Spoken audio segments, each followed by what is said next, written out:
everybody. We're going to start the webinar now. Thank you, everybody, for showing up. My name is Julian Sanchez, and I am an operations coordinator here at KENX. And we're so excited to bring to you today Transforming Software Validation with Agile CSA, the webinar, brought to you by Compliance Group. Before we start with the content of today's webinar, I just want to go through a couple items. KENX is a proud leader in educational programs for GMP and validation in the life science industry. And for that commitment on content creation and sharing, you are all now members of KENX Insight, which basically means that you have access to SOPs, conference recordings, session recordings, webinars, tools and templates, and more, including benefits like promotional discounts for our conference and virtual events for the 2024 and 2025 calendars. So please be on the lookout for an email with information on how to start getting advantage of this newly acquired membership. I also want to highlight the remaining two in-person conferences for the 2024 programs here in the USA. Next week, GMP University in the RTP area in North Carolina from October 22nd and the 24th, and CSV and CSA University in the Washington, D.C. area. If you or any colleagues, any clients, any prospects, anybody that you know could benefit from attending these events, please feel free to reach out to us at info@kenx.org, and we'll be happy to work with some promotional discounts and some team discounts as well. And our 2025 calendar is already out. We are very excited that we're going to be just giving you the bread and butter for KENX, and also some new added programs. So again, if anybody you know or yourself is interested in attending any of these programs, feel free to reach out at info@kenx.org whenever, and we'll be happy to get you registered in. We're also extremely proud of our alliance and partnership with Temple University. We have donated nearly $170,000 to their master's RAQA program, and also students of this master's degree program can come to our conferences and take an exam after the conference is done and be credited with 1.5 credit units towards their RAQA programs. I also want to mention, please, that if you have any questions, please put them on the question tab here at GoToWebinar.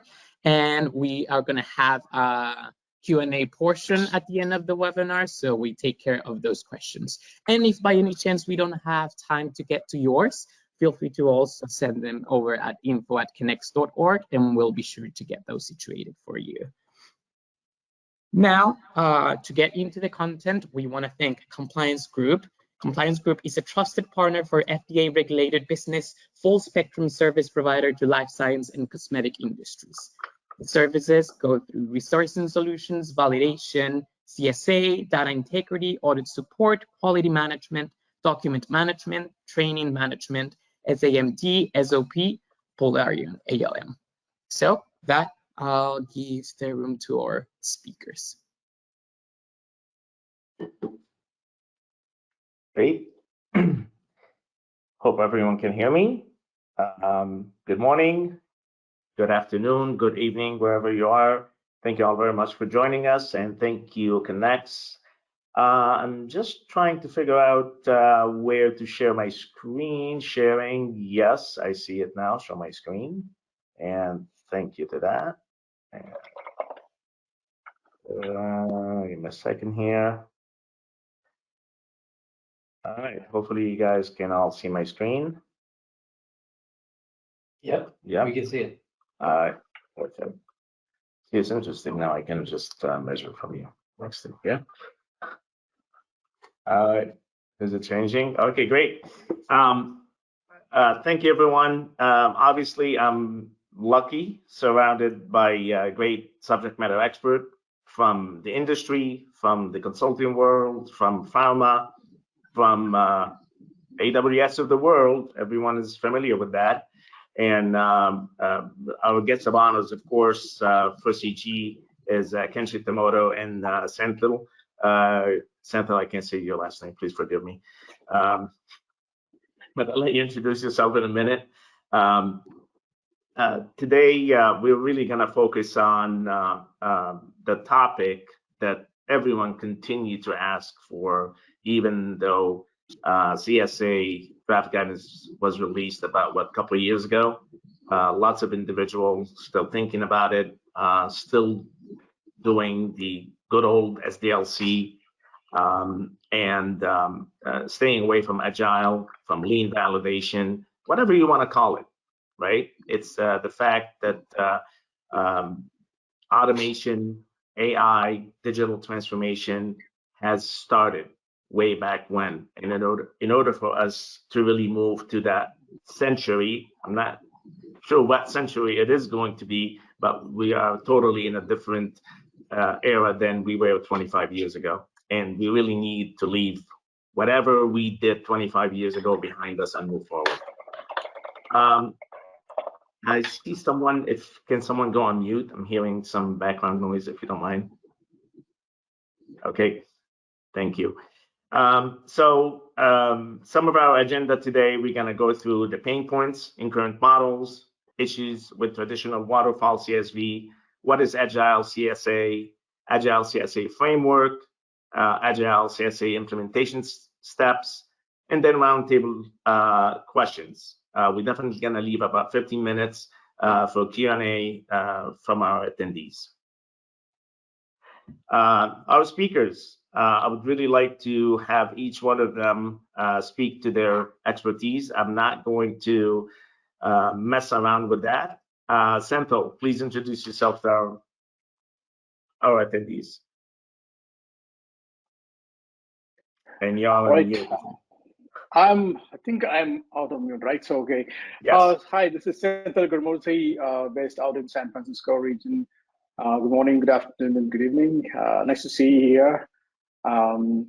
So where I'm coming from, I'm part of AWS, and within AWS, I'm the principal global lead for healthcare and life science vertical from security and compliance standpoint. Largely work with regulators and policymakers and industry leaders with respect to how we approach cloud adoption, use of cloud within the regulatory framework. Before that, I spent close to 2 decades in biopharmaceutical regions, largely in US and Europe. Happy to chime in any way I can, Khaled. Thank you, Senthil. Appreciate it. Ken? Hey, boss. Before I go there, though, I disagree with you on that people are lagging, because I was at that an Eminence Business Media Conference, and 80% or so, when we looked at the measures from all of the people in the room, had adopted CSA. And I think it's the people who are, Seneca at ISP made a comment. You know, he gave us a story about when he was early in his career, when he's doing doing some tests on some fiber optic system, that his management made him do it the inefficient, old-fashioned way, because that was status quo. So it's a people issue. It's not that, you know, there was a better way of doing it, but that said, with the numbers that we got, and, you know, sorry, you were there too when we did those polls, 80%, and the demographic in the room was, it went from senior leaders a lot prior 2 years to more junior leaders, and the thinking behind that was the senior leaders are now sending their troops to learn. So I think we passed the tipping point. All right, Well, so I'm glad you mentioned that. Now introduce yourself. okay. So yeah, Ken Shitamoto. I tend to talk too much, so Yes. that's why they made me in charge of quality and compliance, which essentially means I have privacy, I have quality engineering, which includes testing, validation, and software quality assurance, and then the quality assurance, the traditional QA, QMS, quality operations, quality governance for Gilead Sciences. Work with Senthil, multiple companies. Love hanging out with the CG folks because there's all the thought leadership there. So happy to be invited. Thank you, sir. Sarada, thank you. Please introduce yourself. Thanks, Khalid. Hello, all. Sharda here. Have around more than 17 years of experience in IT computer system validation and worked with multiple pharma customers, medtech and biotech. And I'm very interested in this webinar particularly because being in quality, I've also managed to gain certifications on as an Agile Scrum coach as well as a product owner. So I do wear different hats multiple times, thinking from Agile perspective as well as from a CSA perspective. So that way this webinar is going to be more exciting for me. And thank you for this opportunity, and would like to start the discussion. Thank you. Thank you for joining us. Much appreciated. David. So hi all, I'm Dave DeLuca. I lead the consulting group here at Compliance Group. My background has been all in computer system validation, really working in validation in general, right? Process, manufacturing. Over the last 4 or so years, we've done a lot of CSA transformations at small, medium, and large organizations. I really always love the challenge of kind of going into a different company. And, it's not a one-size-fit-all approach, right? You have to understand the culture of the organization. You have to understand, what are their current pain points, their challenges, where within their computer system validation lifecycle that they really could benefit from the lean principles from risk-based validation.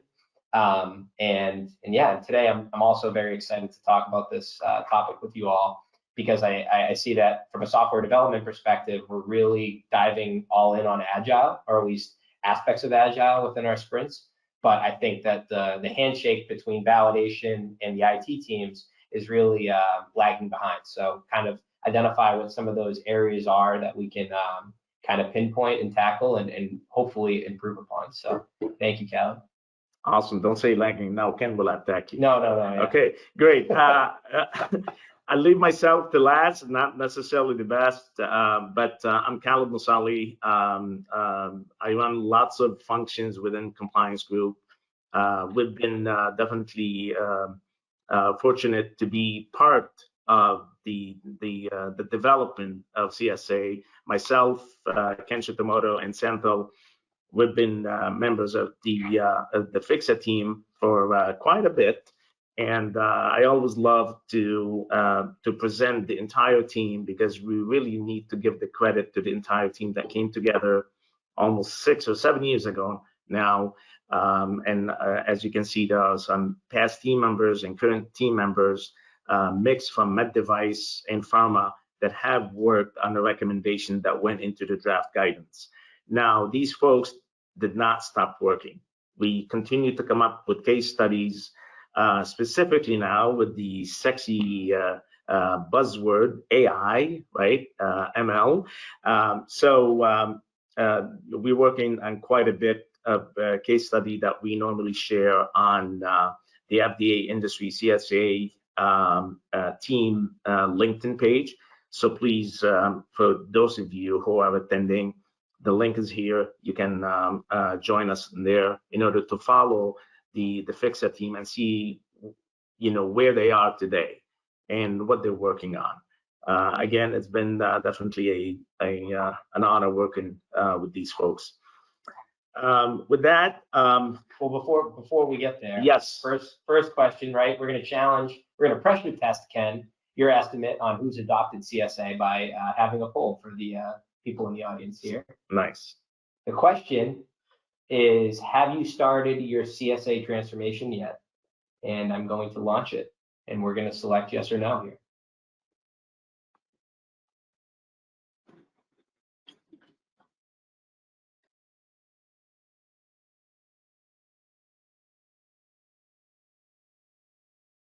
And what's the timing on that?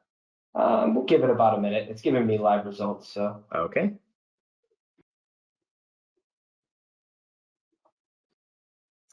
Hey, it's not letting me vote. Yeah, you're not yeah. I'm To excluded. do the results. It's biased data. That was intended that way. Yeah, I know. I see the little thing at the bottom. All right, so we're basically at the minute mark, and we have a split of 70-30, Ken. So still pretty good, right? We're still kind of, the majority of us have started our journey on CSA. It seems like if you look over the years, right, it's definitely trending in the right direction. Yes, indeed. It's a positive thing. Yeah. And hopefully when that final draft guidance comes out, either end of this year, beginning of next year, it will get more people energized to take some of these principles and adopt them. Yeah, and on that, by the way, I do have a very small update on the draft guidance. It is the only draft guidance that is slated for final release in List B in 2025 for the FDA. And you can visit that online, as a matter of fact, and it literally is the only one. So our chances of having it final release by the first quarter of this year, I'm sorry, 2025, is very, very high. Not that we are waiting for it or anyone has been waiting for it. So, but anyway, yeah. Is there a second question? Well, we're gonna wait after the next slide. All right. So here's what we're gonna do. Really, the topic today, we wanna talk and address a little bit about pain points in the current model, right? In our software development lifecycle, and how we do CSV versus CSA versus whatever. I know I liked what Ken mentioned the other day. Let's not call it CSV, CSA. Let's call it CSX, right? And I think I really like that. This is a new buzzword, Ken, that we should be using. So what I want to pass it on right now is to Sharada to give us a little bit about those pain points and what she has experienced in her career and what she's seen. So Sharada, if you can please go ahead and help us here. Yes, Khalid. So these are the top 5 things that came into my mind when I was trying to put down the pain points, because these are the pain points that I have really gone through when we were trying to implement Agile. So the top one would be about like documentation versus minimalism, right? So what Agile emphasizes is always a working software over a comprehensive documentation. But when we look at validation, we need extensive documentation in whatever we are trying to do, have an objective evidence in place. If we are testing, have end-to-end documentation. So that was my topmost pain point, to ensure that we have documentation that is just enough documentation versus what is required, and how do we still do it as a working software for Agile development. And moving on, I also thought when we are looking at Agile and then CSA, the aspect of approaching it as an iterative development, where we do the DBT, the design, build, and test throughout in an incremental manner, versus what do we have as a final product validation. So while we say that we deliver in an Agile way with incremental product features, is it ready for validation yet? Was one of the pain points that I have practically faced as part of my experience. And moving on further down, the real challenge is, how do we define the definition of done? It is not just for Agile, right? So we are talking about Agile CSA. So in Agile, done is often defined as we are delivering the working software that meets the user stories and that meets the acceptance criteria. But in validation, what do we need additional? Like we need to have a documented evidence, we need to have a traceability, we need to have sign-offs in place before we start anything. So there was always a dilemma about how do we really define the definition of done for an Agile CSA. And other pain areas that I personally experienced was collaboration and communication, because it is cross teams across multiple co-located, where we will have teams that are working in a development way, in testing, and then we have quality, and bringing all of them together and making sure that we are fully aligned, we are not delayed for development, we are not delayed for the working software, and we are not facing any validation delays, was always a challenge in terms of collaboration and communication. And finally, balancing the speed versus quality, right? So it is not about choosing one over the other. It is always to ensure that we deliver it in an Agile way with a rapid iteration, and also have a frequent delivery of working software, while we still maintain the quality of the product. So managing or striking balance between these two was always the pain point that I have faced so far, Khalid. Thank you. Great.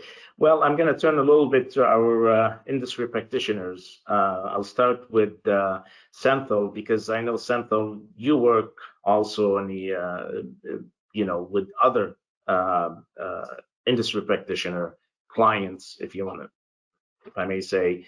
What's your experience in that? Have you seen those kind of pain points, or you've seen more, worse, or less? I see a kind of a mixed bag. I think this is how I would probably position it, right? The customers come in different, I would say, buckets or classes, meaning there are like mature organizations, there are startups. Startups are far more tuned to like agile way of working. And then large organizations have their existing processes and frameworks in place, and they are trying to innovate. So when we go down this path, I see some organizations are good in certain areas, and they are trying to improve on regulatory framework standpoint. I'll give you one example that is very interestingly, it's a very big customer of ours, and this is one of the things I think everyone should factor. Agile is not for everything, but Agile can also be for everything. So these two are very important statements, because some organizations, or even for some programs, Agile may not even fit.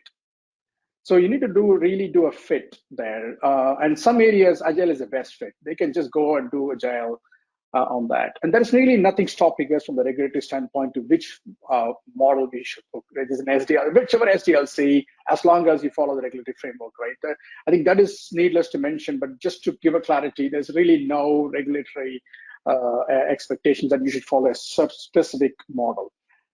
So in that case, they have two different views of working. There is a team who is very good in Agile, but while the other team has not even adopted Agile. So within the same company, that is possible. There's nothing wrong in it, right?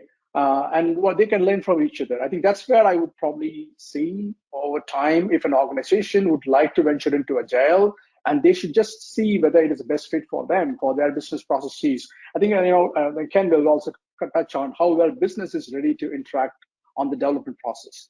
That also matters. Along with the process, I think process always exists. There is a bureaucracy of process because it changes over time. Then I think we all have our share of our concerns on that. But that will happen, but we should also factor our business, right? What is our main customer? Who is our, right? Their main customer is their business. Our customer is the whole, right? So what are they trying to do? What are they trying to achieve? And are they ready to join this journey? If they are, and if they think there is a value in it, then Agile really fits there. Like the technology team alone cannot move this needle further. That is on the Agile front. On the CSV, CSA front, there are a lot of things we can do, but there are two problems I see, and then I'll pause. One, bringing Agile into the organization is a pathway by itself. It has its own barriers. Two, making sure it is having the checks and balances for the CSV expectation. These two are two different problem statements. And we are trying to see in a single line. That is, I don't think that should be the case. We should see whether Agile is fit and do we have the necessary mechanisms in place. And two, okay, if so, how to make sure that it is meeting the bar of the CSV expectation. I mean, CS expectation, let's put it this way, CSX expectation. I'll pause here. That was great. Ken, what's your perspective on that? You know, I think I want to latch onto something that Senthil said, because it's very important. You know, I worked in the early 2000s and for a company. I think there were like 5 of us in the CEO's, apartment, just around the room, and they were an Agile shop. They were a Scrum shop.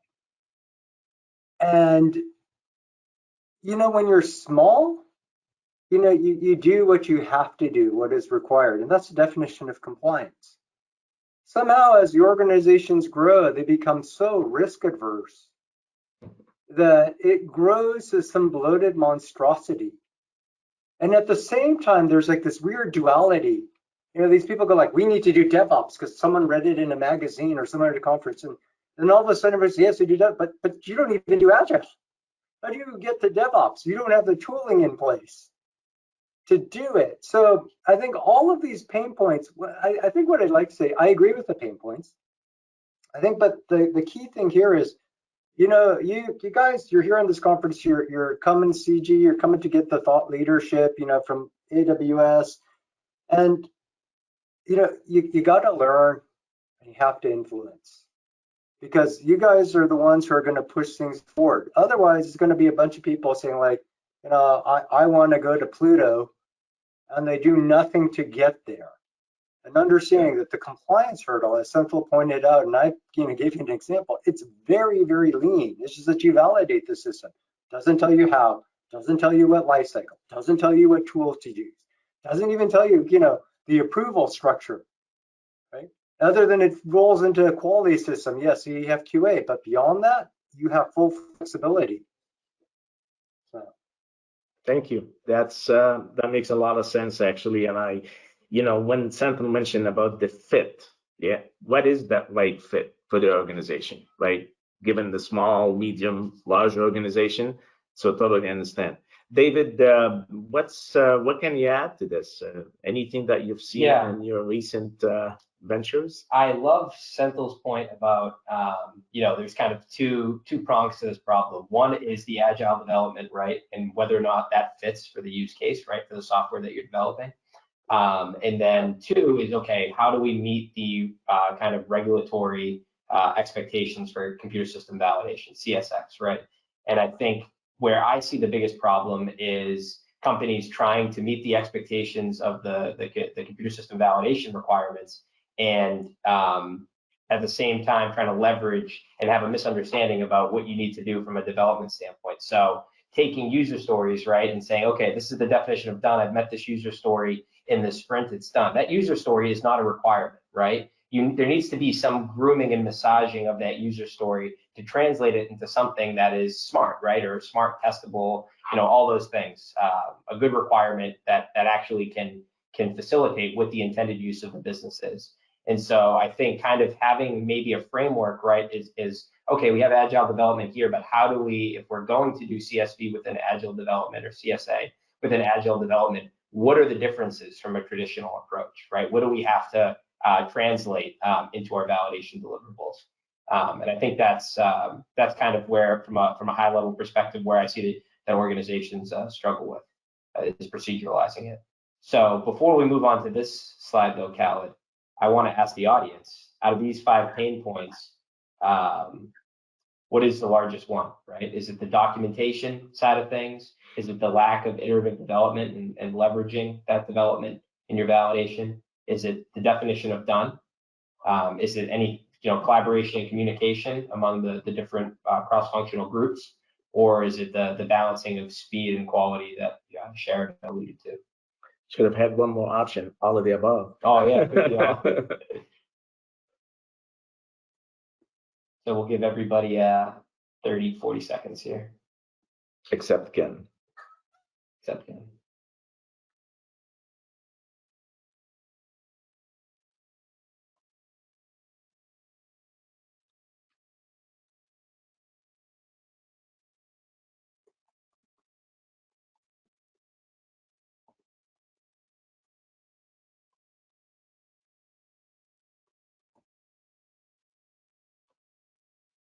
So it looks like right now the big 3 are, number 1, the collaboration and communication. Number 2 is the balancing of speed and quality, which is actually now tied with documentation burden there. So I don't know if anybody on the panel wants to speak to how they've dealt with the collaboration and communication issues for their organizations or their customers.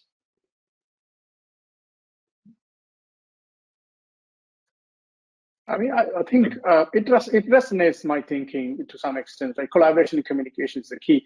But I also want to draw another distinction because since the way how AWS operates, there are 2 different types of customers we see. One is the biopharmaceutical companies, med device companies, right?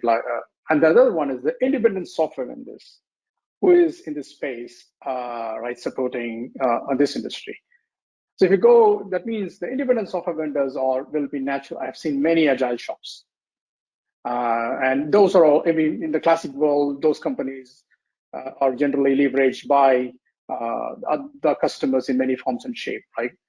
And that means the agile works there. I think most of the independent software vendors, they probably consider agile as one of their main methodology. When it comes to the biopharmaceutical companies, it depends on their business process, and that's where the collaboration and communication comes as at the top. I've seen very similar With respect to documentation, balancing speed and quality, I think there are lots of, I would say, we call as a FUD, fear, uncertainty, and doubt. It's probably to some extent the fear, to some extent is uncertainty around, because there are lots of definitions that are floating, the way how we approach Agile, how to leverage. I know there is leveraging the testing, leveraging those things are two different perspectives, or more than two perspectives are coming to the play in that space. That is probably causing that kind of a challenge. Yeah, in a sense, I feel very similar. The collaboration is the key. But one more thing, I probably call it out, maybe it is not in this list, is what is the business priority? I think that is something that we need to really look into. In many cases, business wants iterative development than the technology teams. So because businesses, think about, there's a product model that is emerging in many pharmaceutical companies, whether it is med devices or the pharma. That means they're focusing more on the product they're building. If that is the case, that's largely driven by the business, where the technology team is supporting or driving it further. So that means, what is the business priority? Is the business priority is not there, or it is not properly communicated to the teams elsewhere? That may also need the contributing factor to this. I'll pause. That makes sense. To me, when it comes to collaboration and communication, and we've seen it in various organizations, organizational change management is not part of any project unless someone mentions it. Well, what are we doing about communication, training, adoption, right? Folks are not really discussing that. They're really focusing on, we gotta digitize, we gotta go from paper to paperless, for example, right? Yeah, let's go to that. Or we want to go from a CSV, to a new lean validation approach, CSA, but now you've got a whole set of folks that are not really on board. How do you get everyone in the organization on the same page, right? So I think that, to me, it really goes back and it boils down to cultural, right? Cultural and organizational changes that kind of eliminate or not eliminate, it just really block this communication and collaboration, in my opinion. Ken, I don't know if you wanted to add anything, or Sharada. Yeah, no, I'll jump in real quick because you can't shut me up anyway. That's true. Collaboration and communication, and Senthil dropped his head. Anyway, collaboration can be, I think people just don't understand like how much. First, they don't understand what Agile is. Then you look at it, people start realizing like daily stand-ups and getting the tool. It's like, oh, this is a lot of work. I don't want to do it. The level of detail that you need to put into the user stories, right, to ensure that you can actually, because we have a little bit more, because we're really concerned about traceability. So most people come out and they do the fragile. It's like not really Agile, but it gives you something that's like, because here, let's think about the intent. The intent of Agile, right, is everyone knows quality. We move faster, right? But it's not that we're moving faster, we're increasing quality. That's the objective, right? To get a better product out there that actually aligns with the requirements, which in its own sense is quality. But what do we do? We just want to go faster. We want to cut corners, and we are focused on the stuff that's not going to make the quality better. So getting the collaboration and communication is, yes, we're doing this. We're working as a tighter knit team. We'll ensure that quality and compliance should be those are like, compliance is the byproduct. You make a good system, it's perfect. Like, you do a risk-based approach. As long as there's no issues found, your risk-based approach is perfect. I accepted everything. I tested nothing. That's the fundamental thing. Compliance is a byproduct. You get everyone on board, they understand their role and responsibility, they understand the level of diligence that they need to put in. Everyone's going to need to do it, and if regulated, because there is a documentation, we're probably going to have some sort of hardening split. Definition of done is going to include our externally facing regulatory documents, our expectations. And that's just adding, but getting that buy-in such that everyone understands and you don't do fragile.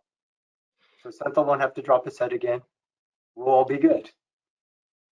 Yeah, and just one last comment, having being on the technology, being a technology company and also a consulting company, we see kind of both sides of the issue, both, the business side and then also, what the development groups are dealing with.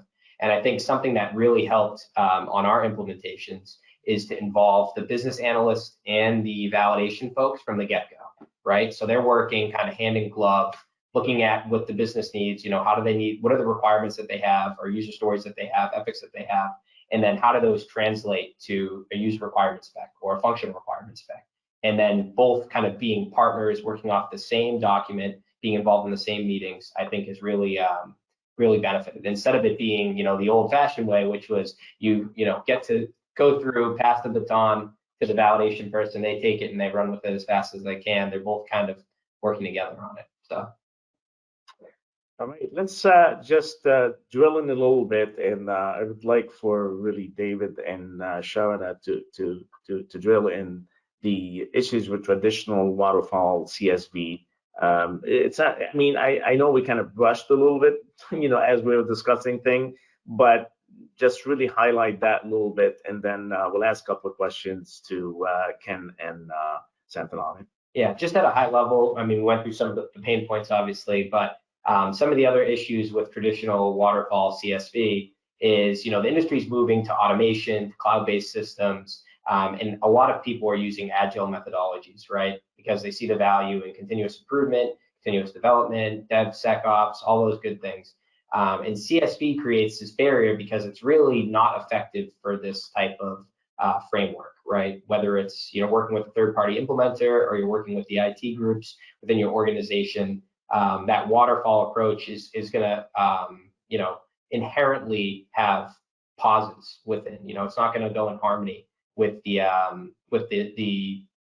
agile development process. And what this does, right, is it creates excessive rework. And if there is issues that are found, right, and you're not you're in a a true CSV deliverable stage where you're signing off on deliverables, getting things done.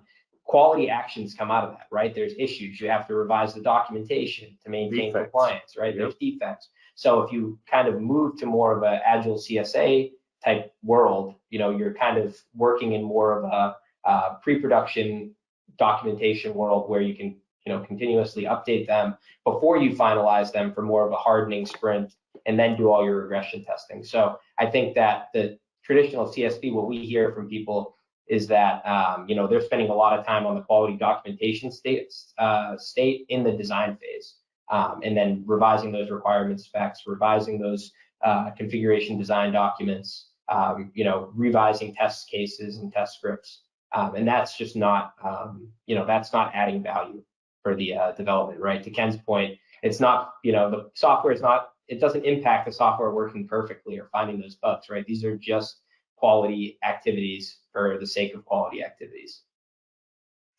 Yep, and that's why. Yeah, and not only that, but it is like we have to start over if we are encountering a defect, and we will have to wait until the last to do that. There is no user feedback, there is no customer playback sessions that we do, there is no demos that we do.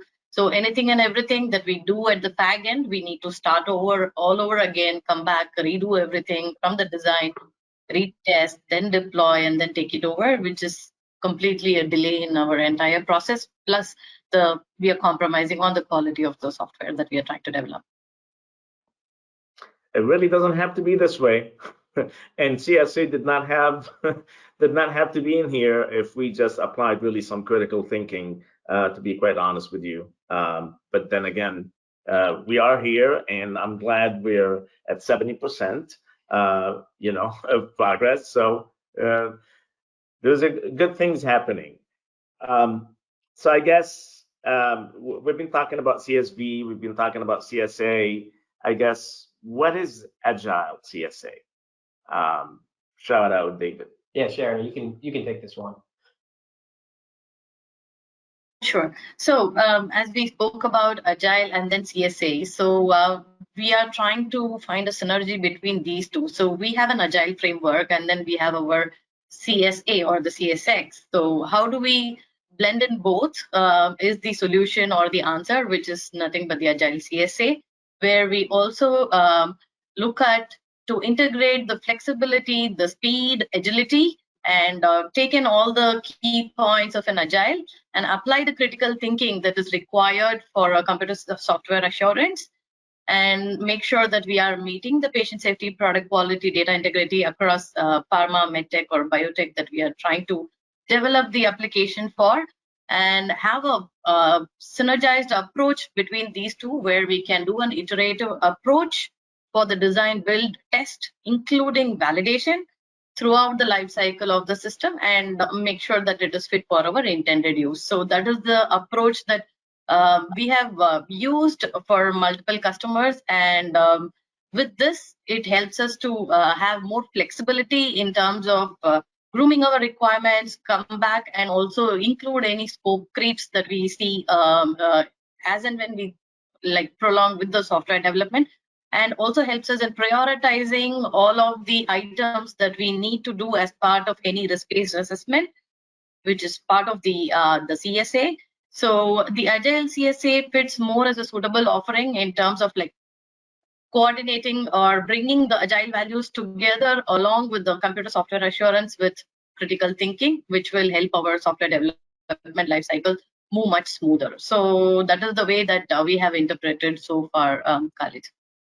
Yeah, and just one footnote to add to that, right? It's Agile CSA isn't a checkbox like, hey, we did this, this is the process. It's more of like a value, right? It's a path. It's a path that you're on. You're going towards these types of activities within your SDLC and CSV program, right? You're being able to facilitate kind of the combination of those two items there. So can we call Agile CSA is the new Ken Shitamoto CSX? It can be, but I think CSX goes larger, right? Because it's acknowledging that it's the same thing. People are making a false distinction to resist change, right? They're going, CSA is something new, even though it's been in GAN since 2008. To say, therefore we cannot. I need a guidance document. Therefore we cannot, right? So I think by putting the X, it makes it explicit that it is the same thing.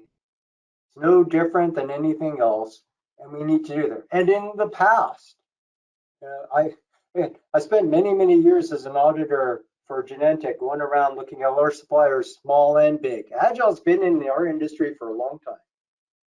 And, CSA is really just it's the agency's attempt to bring in more software engineering, more things into the space, modernizing our approaches, because the discipline is software engineering. This is what, if you really look at, to increase quality, it is all about software engineering. Yet we go back to things that are, put into place by Art of Software Testing from '79. Right? And you look in there, and they have stuff that most of the regulatory companies don't even do, like static code analysis and other things. So it's a fascinating place. We don't meet the standards of '79. So when we do look at this, what is CSA? CSX is just all about applying modern software engineering. Now the guidance, I know Senthil, and there's a question about that alluded to.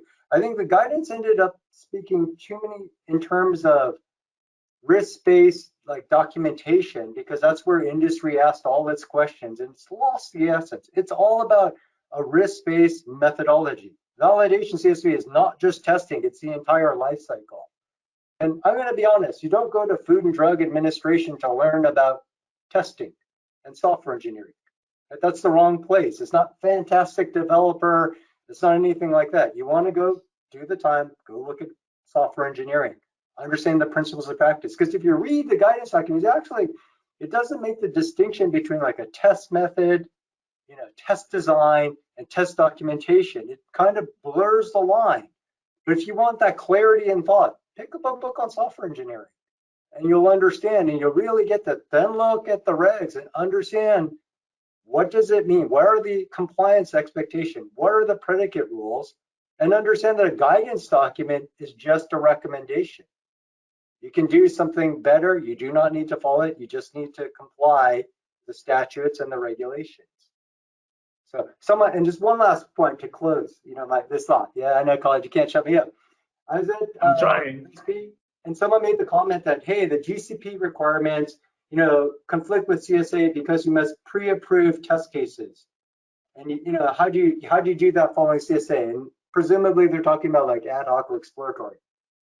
Well, that ad hoc or exploratory still resides in a test case, right? There is still a test case. It's like use exploratory testing here, test this in an ad hoc fashion there. That is a test case in itself, right? It could be drive the car. I don't need the details, right? Limited scripted, but there always will be a test case around it. So it is, it will fly within. I've yet to see a global regulatory requirement where we're truly in conflict. Anyway, Makes sense. I think we need to get a shot clock for Ken. Yeah. Countdown. Just kidding. I've been dealing with him for 6 years, so it doesn't really matter. And Senthil knows him very well. One thing we're talking about that we haven't really addressed, and I just want to make a note of it, take credit of a lot of the documentation you've put together in your development environment.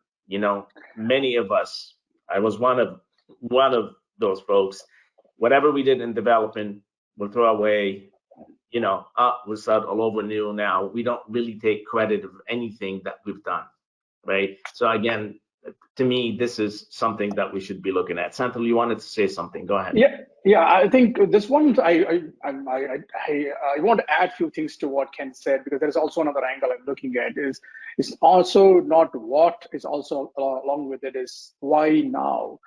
Because if you look at the last 6 or 10 years of trajectory in the software development, it has gone really fast, right? 20 years ago, we did Agile, but lots of time spent on building user stories. Software development is also part of it. Now it's pretty easy. If I have an idea, I can have a POC by later in the evening today. In some cases, if people are really smart, we can do it in hours, right? So that means the development speed is so high because of the options you have at your disposal. That means it makes a lot of sense to adopt Agile wherever possible, whenever possible. And again, it's quality and compliance is a byproduct. I think that's one of the things that we need to keep thinking, rather than shying away from not to do that. And cloud is when we are engaging with our customers, we are advocating for automation wherever possible, right? And better have good guardrails and from the shared responsibility model standpoint. I mean, they have the good foundation already to build Agile, right? So if they are able to do it, then it's much easier for any services or any applications being built or migrated into the cloud. All right, I think, and thank you all for your input here. I think this is a nice giveaway from Sharada and David work together in this Agile CSA framework. Since I'm not the smartest guy here, I'm gonna ask David and Sharada to really walk us through this. I think this is a great example of, again, this is not the only example of how to do Agile CSA. Or I'm gonna start calling it CSX, Ken. Go ahead, Sharada. I can walk through it. Go ahead. And everybody, take out your binoculars because I'm not an old guy, but I still can't see any of this. So I'm gonna zoom in a little bit. But really, what we wanted to focus on, right, with this is two major things. The first thing is really focus in on the development stage, right, and go through. You have the iterative planning and analysis. You have your design construction. You have your iterative testing. And that's going round and round. And all throughout that, you're leveraging your developer testing for your functional testing, right? You're doing your risk-based approach, right? Your requirements risk assessment and all your other deliverables on the left side there are still the same from your typical SDLC. But really, what this is doing is going, as you're designing and developing, you're also creating test cases and executing those test cases, potentially in an ad hoc, in an exploratory manner, an unscripted manner, as Ken was saying, based on the risk. Then at some point you go and move to a kind of hardening sprint, right, or multiple hardening sprints based on that. And then at that point you can address any regression testing that needs to be done from a functional perspective. And then finally you can get to your user testing. And the idea here is that CSA is kind of moving away. I mean, you could call it IQ, OQ, PQ if you want, right, or UAT, but moving away from having that V model of I need to test these requirements in OQ, I need to test these specifications in IQ, I need to check these user requirements or high-level business needs in my UAT, and just looking at it as, hey, I'm doing functional testing on all my functional requirements, my config and my design specs, and then I'm going to do my user testing at a high level on my business process flow, right? And that could also be unscripted. And then at that point, you go through and the system goes live and deploys, and it enters the change control and operational phase. So my takeaways from this, right, if you go to the next slide, Mr. Mufsali. Yes, sir. Are 4 major items, right, of what we're trying to get, or actually 5 here, is within this framework, and I already said this, right, it's more flexible, it's more responsive, and what we're trying to do is to meet agile development in harmony, right? We don't want validation to be a separate activity from design and development. We want those 2 things to really kind of work together. The second major takeaway from the Agile CSA framework is that we're shifting the testing burden left, right? Developer testing, like Khaled said, is going to be leveraged, and then continuous testing minimizes surprises later downstream, to Sherada's point earlier, right? We're finding defects, we're finding issues earlier because we're testing earlier. The next point is that the deliverables are iterative, right? When you're creating these requirement specs, you're creating these test plans and test protocols, they're not going to be finalized, or they don't need to be finalized, and that the testing is going to take that risk-based approach, focusing on requirements, risk, or functional impact to patient safety, product quality, and data integrity. And then based on the test assurance level that you identify, you're going to test commensurate with that risk. The fourth point here, again, this should go without saying, but change control for validation artifacts, because they're iterative, is not a required activity. We're really not going to get into the doc change controls until after the system is either in the hardening sprint and then changes after they're deployed. And then finally, the de-emphasis on IQ, OQ, PQ, and emphasizing more of a functional or user testing perspective. So I don't know if anybody has anything to add kind of on an Agile CSA framework. I know we've kind of touched on some of these points already. Or disagree or agree? Or agree, yeah. Again, this is kind of just my takeaway from what we're trying to accomplish when we're proceduralizing this framework. I just want to make a comment, but I'm looking up to Ken for this one because you have greater insights on this. I would like to see automation to be one of the key expectations, because you are iteratively building. You are going to see many change controls. That's the whole nature of it, right? And the one good thing is it's all minimal deployment. That means the risk are less. You can always roll back as needed if there is anything goes wrong. There are many ways you can minimize the risk. The residual risk continues to be low as long as you have good test and automation framework. So maybe as part of this one, we need to really double down on automation. Is it, Ken? Yeah, I think not just automation. I think we should just talk about the tool chain in general and really emphasize the need, to put the right tools in place. Because I say there are some ones who I know that they were talking like, we're DevOps or this or that. And we found out none of their code was even in a repository. That's why I said, like, when you go, like, larger companies want to latch on to a concept and say the words without doing the work. So I think to Santho's point, emphasizing the tool change, which will include test automation, infrastructure and code, all these things, can be woven into the statement. It's like adopt the appropriate tooling. I don't know how you want to word it, Dave. You guys are the compliance guys. You trust you guys us. Thank you. But I do think Santho brings up a very, very powerful point, that the tooling to support this, maybe there's a foundation around it or a frame around all of these. Absolutely. Yep. Awesome. Sharada, any final words?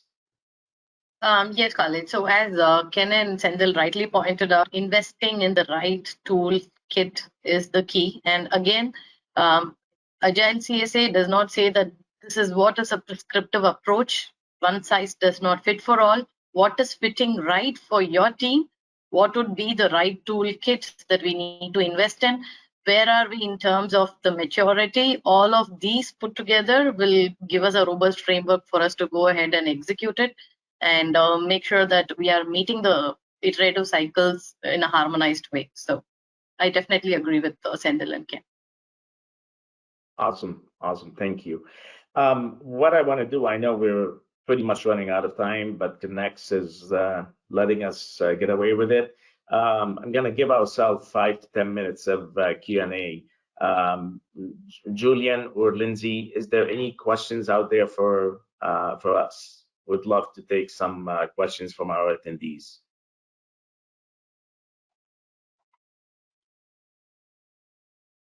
Hi there. Yes, we did have a question about pain point. So I believe Siva asked, pain point is how a user story is mapped to a URS or FRS acceptance criteria in a user story. Is that considered OQ or PQ? Okay, anyone would like to jump on that? I'm reading the question. I'm trying to understand the question real quick. And I'm trying to find where the question is. Questions. Okay. I think it really varies. I mean, let's say, if you're using Jira, whatever tool, you can put an additional field to do the mapping.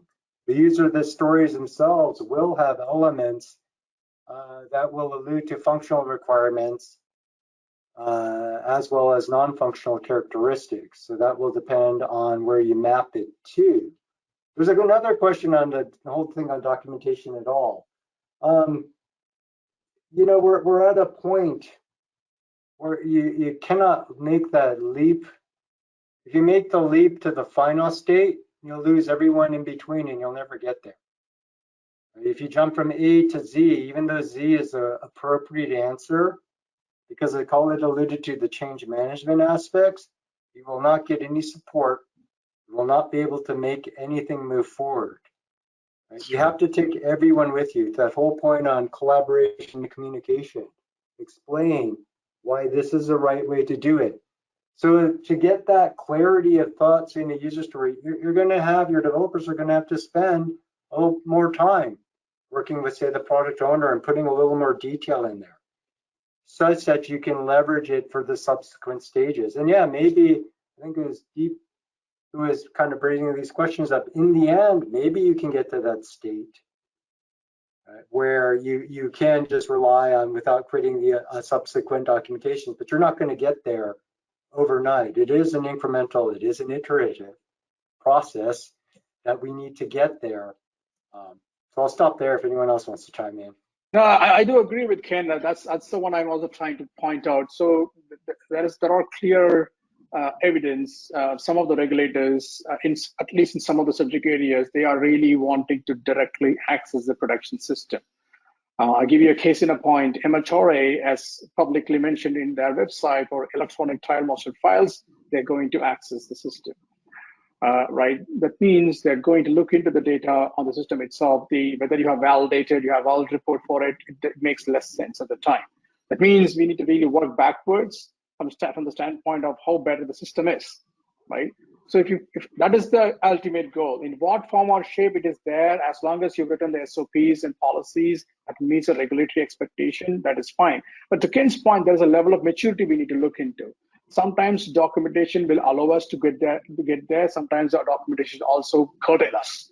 So we need to give that balance so that they can go towards it. It's possible you can rely on Jira or even the GitHub-based tools to really understand where your codes are deployed, logged, managed, controlled, governed, with less documentation, but you need to build that maturity over time. But at the end of the day, I feel the regulators, not all, to some extent, they are going to look into the system. So that means we need to see from that angle, the documentation stack is still, it's only our competence to meet the regulatory expectations.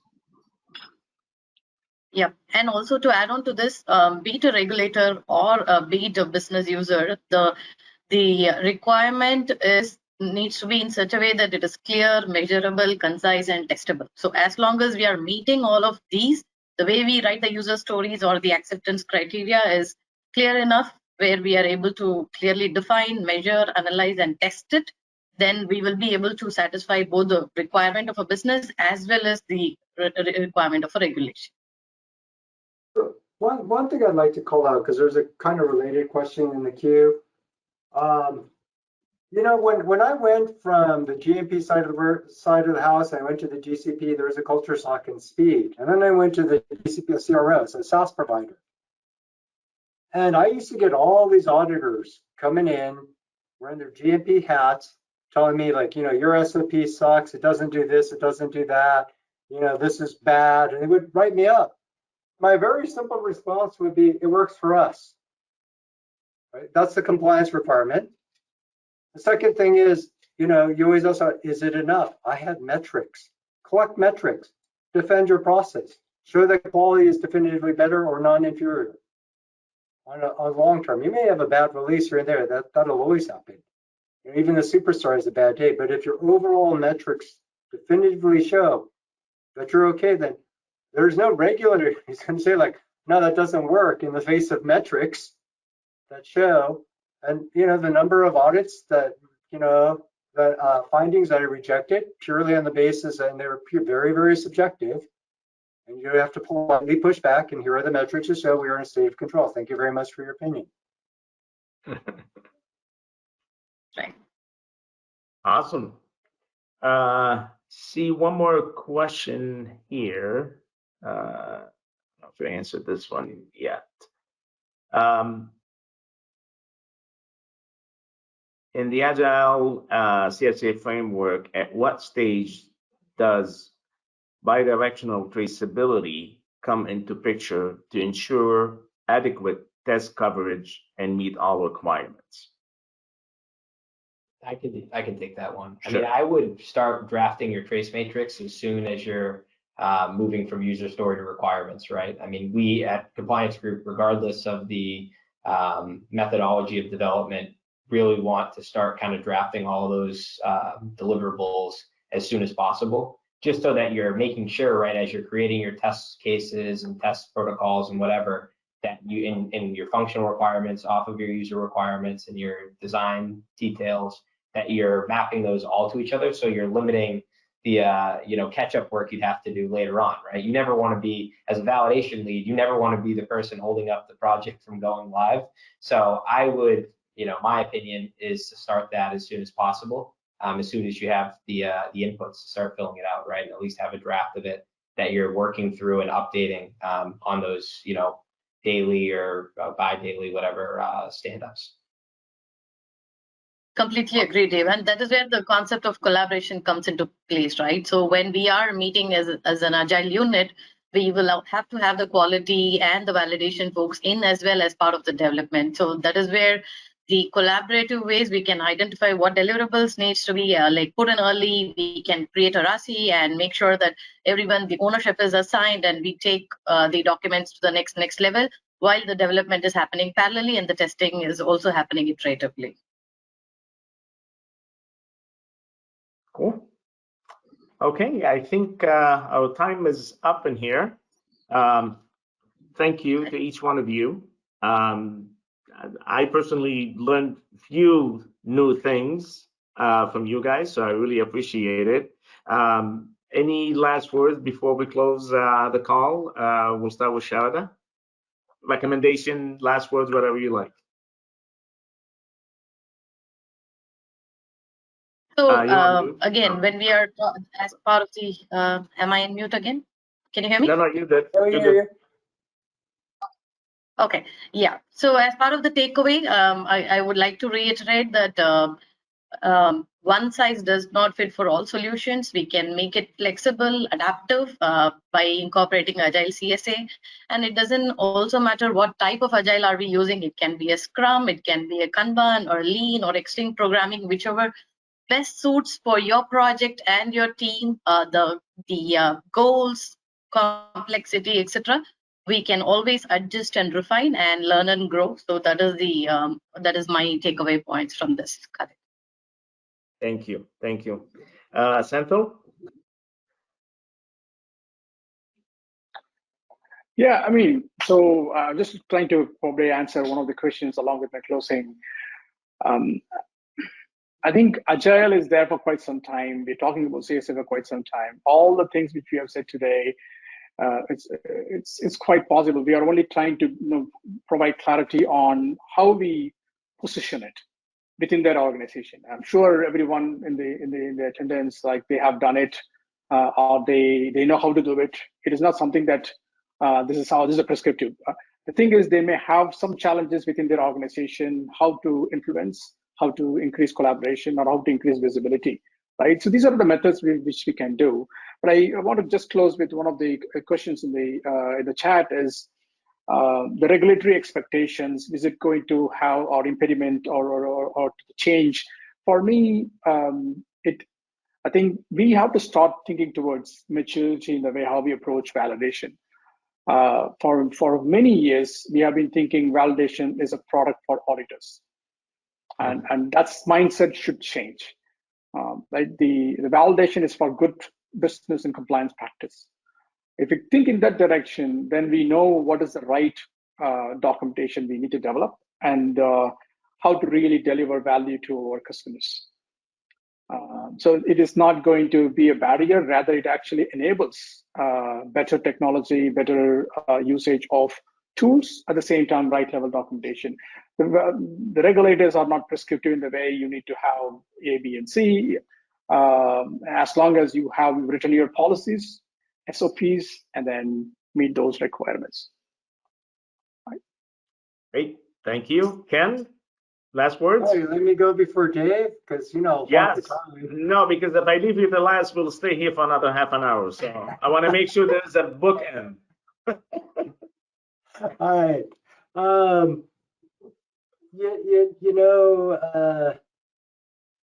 It is, I want to say it is CSX because, X is both sexy, but it is a Of course. Iterative process. We're at CSA, we'll be at B, C, D, E. We will continue to go till we get to done. I think that the basis here is there's very little in the regulations, statutes themselves, or, at a global level. Right. And you have to understand that these documents themselves are mostly written by people who are not necessarily up to date on the most recent software engineering practices. Case in point, you look at Health Canada's version of Annex 11, which came out like maybe 2021-ish. It references standards that are like up to 16 years old and have been obsoleted several times because they're free. Right? Yeah. That's my running hypothesis. Why didn't you grab the most recent one? But that is the thing, that as such, the compliance requirement is very, very like apple pie and motherhood. Everyone has to love it. They're very broad and they're not prescriptive. What we're talking about, the nitty gritty, what is the discipline? The discipline is software engineering. If you choose, Charlotte's pointing out, if you choose to go down extreme, if you choose to go down agile, go down the path. But take the time. You took the time to come this winter. Pick up a book. Go watch YouTube. Right? Go sign up for like Udemy, Coursera. Go somewhere. So you get the experience and the knowledge and the comfort to move forward from a technical basis. And then the soft skills, go read a book on influence. Go read a book on communication. Right? Go look at a book on presenting, data. Right? Hit me up on LinkedIn if you want references for any of those things. But, it's not enough to be knowledgeable. You need to be able to influence the people. You influence the people, make change happen, things will happen. And, we'll get to that happy CSX, sexy CSX. That's where we'll be. X marks the spot, Khalid. Thank you, sir. You're the best. David.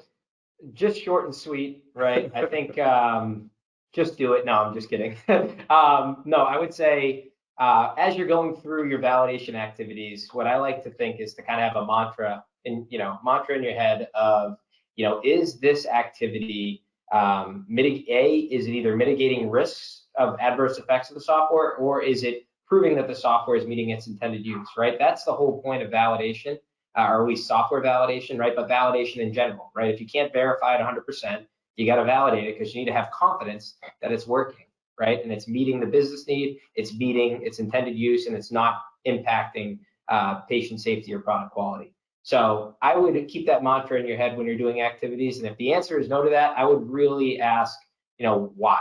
Why do it? So yeah, that's my 2 cents. Awesome.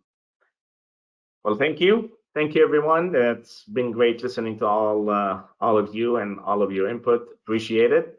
Thanks to our attendees for sticking around. And please reach out to us for any questions, comments. Myself, David, Sharada, Ken, and Santo will be happy to answer any unanswered question. Thank you all very much and have a great day. Thank you, Khaled, and you. thank you for moderating this webinar, and thank you for all panelists. And I just wanted to, thank everybody for their participation. So I also wanted to just tell all attendees that we will be sending an email with the recording for this webinar. And again, thank you, everybody. Thank you. Bye.